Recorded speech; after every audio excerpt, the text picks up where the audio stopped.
পাশে ইলেকট্রিসিটি ছিল।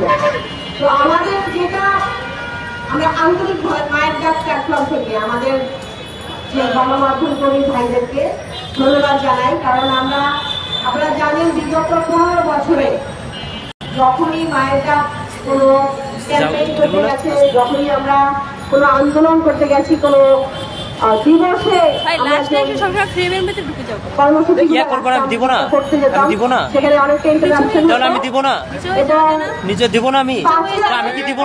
আশা করি যে আমরা জায়গায় যেতে পারবো বা বিচারের জায়গায় যেতে পারবো। বিগত 15 বছরে বাংলাদেশটা এমন একটা জায়গায় চলে গেছে যে মানবাধিকার লঙ্ঘনটা একটা